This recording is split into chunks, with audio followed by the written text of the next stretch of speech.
መጽሐፈ ዜና መዋዕል ቀዳማዊ ምዕራፍ 9 እስራኤልም ሁሉ በየትውልዳቸው ተቈጠሩ፣ እነሆም በእስራኤል ነገሥታት መጽሐፍ ተጽፈዋል። ይሁዳም ስለ ኃጢአታቸው ወደ ባቢሎን ተማረኩ። በአውራጃዎቻቸውና በከተሞቻቸው መጀመሪያ የተቀመጡ እስራኤልና ካህናት ሌዋውያንም ናታኒምም ነበሩ። ከይሁዳ ልጆች ከብንያም ልጆች ከኤፍሬምና ከምናሴ ልጆች በኢየሩሳሌምም ተቀመጡ። ከይሁዳ ልጆች ከፋሬስ ልጆች የባኒ ልጅ የአምሪ ልጅ የዓሚሁድ ልጅ ዑታይ ደግሞ ተቀመጠ።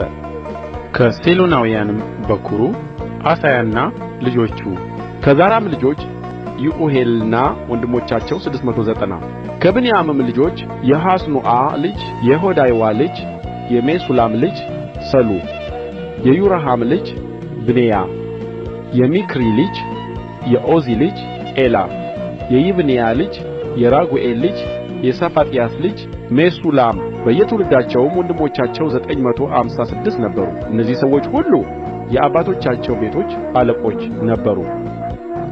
ከካህናቱም ዮዳሄ፣ ዮአሪብ፣ ያኪን የእግዚአብሔርም ቤት አለቃ የአኪጦብ ልጅ የመራዮት ልጅ የሳዶቅ ልጅ የሜሱላም ልጅ የኬልቅያስ ልጅ ዓዛርያስ የመልክያ ልጅ የጳስኮር ልጅ የይሮሐም ልጅ ዓዳያ የኢማር ልጅ የምሺላሚት ልጅ የሜሱላም ልጅ የየሕዜራ ልጅ የዓዲኤል ልጅ መዕሣይ የአባቶቻቸውም ቤቶች አለቆች ወንድሞቻቸው 1760 ነበሩ።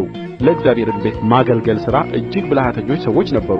ከሌዋውያንም የሜራሪ ልጆች የአሳብያ ልጅ የዓዝሪቃም ልጅ የአሱብ ልጅ ሸማያ በቅበቃር ኤሬስ ጋላል የአሳፍ ልጅ የዝክሪ ልጅ የሚካ ልጅ መታንያ የኤዶታም ልጅ የጋላል ልጅ የሰሙስ ልጅ አብድያ በነጦፋውያንም መንደሮች የተቀመጠው የሕልቃና ልጅ የአሳ ልጅ በራክያ በረኞችም ሰሉም ዓቁብ ጤልሞን አሒማን ወንድሞቻቸውም ነበሩ።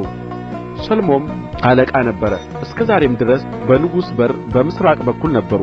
ለሌዊ ልጆች ሰፈር በረኞች ነበሩ። የቆሬም ልጅ የአብያሳፍ ልጅ የቆሬ ልጅ ሰሎም ከአባቱ ቤት የነበሩ ወንድሞቹ ቆሬያውያን በማገልገል ሥራ ላይ ነበሩ። የድንኳኑን መድረክ ይጠብቁ ነበር። አባቶቻቸውም የእግዚአብሔርን ሰፈር መግቢያ ጠብቀው ነበር። አስቀድሞም የአልዓዛር ልጅ ፊንሐስ አለቃቸው ነበር። እግዚአብሔርም ከእርሱ ጋር ነበር። የሜሱላም ልጅ ዘካርያስ የመገናኛው ድንኳን ደጅ በረኛ ነበር። የመድረኩ በሮች ይሆኑ ዘንድ የተመረጡ እነዚህ ሁሉ 212 ነበሩ። ዳዊትና ነቢዩ ሳሙኤል በሥራቸው ያቆሟቸው እነዚህ በመንደሮቻቸው በየትውልዳቸው ተቀጠሩ። እነርሱና ልጆቻቸውም በእግዚአብሔር ቤት በድንኳኑ ደጆች ላይ ዘበኞች ነበሩ። በአራቱ ማዕዘኖች በምሥራቅ፣ በምዕራብ፣ በሰሜን፣ በደቡብ በረኞች ነበሩ።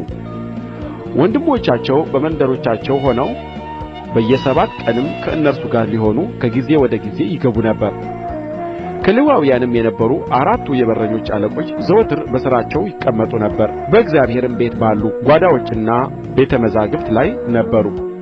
የእግዚአብሔርንም ቤት የሚጠብቁ ጠዋት ጠዋትም ደጆቹን የሚከፍቱ እነርሱ ነበሩና በዚያ ያድሩ ነበር። ዕቃውም በቍጥር ይገባና ይወጣ ነበርና ከእነዚህ አንዳንዱ በመገልገያው ዕቃ ላይ ሹሞች ነበሩ። ከእነርሱም አንዳንዶቹ በመቅደሱ ዕቃ ሁሉ በመልካሙ ዱቄት በወይን ጠጁም በዘይቱም በዕጣኑም በሽቱውም ላይ ሹሞች ነበሩ። ከካህናቱም ልጆች አንዳንዶቹ የሽቱውን ቅባት ያጣፍጡ ነበር። የቆሬያዊውም የሰሎም በኵር ሌዋዊ ማቲትያ በምጣድ በሚጋገረው ነገር ላይ ሹም ነበር። በየሰንበቱም ያዘጋጁ ዘንድ ከወንድሞቻቸው ከቀዓታውያን አንዳንዱ በገጹ ኅብስት ላይ ሹሞች ነበሩ። ከሌዋውያንም ወገን የአባቶቻቸው ቤቶች አለቆች የነበሩ መዘምራን እነዚህ ናቸው። ሥራቸውም ሌሊትና ቀን ነበርና ያለ ሌላ ሥራ በየጓዳቸው ይቀመጡ ነበር። እነዚህ ከሌዋውያን የአባቶቻቸው ቤቶች አለቆች በየትውልዳቸው አለቆች ነበሩ። እነዚህም በኢየሩሳሌም ይቀመጡ ነበር።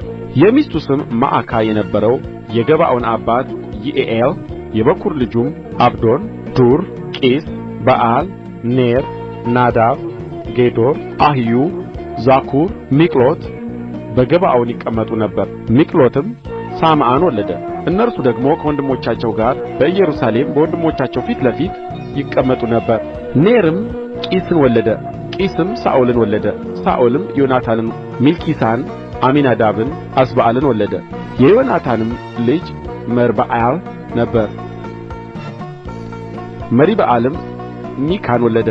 የሚካም ልጆች ፒቶን፣ ሜሌክ፣ ታሪዓ፣ አካዝ ነበሩ። አካዝም የዕራን ወለደ። የዕራም ዓሌሜትን፣ ዓዝሞትን፣ ዘምሪን ወለደ። ዘምሪም ሞጻን ወለደ። ሞጻም ቢንዓን ወለደች። ልጁም ረፋይ ነበረ። ልጁ ኤልዓሣ፣ ልጁ ኤሴል። ለኤሴልም 6 ልጆች ነበሩት። ስማቸውም ይህ ነበረ: ዓዝሪቃም፣ ቦክሩ፣ እስማኤል፣ ሸዓሪያ፣ አብድዩ፣ ሐናን። እነዚህ የኤሴል ልጆች ነበሩ።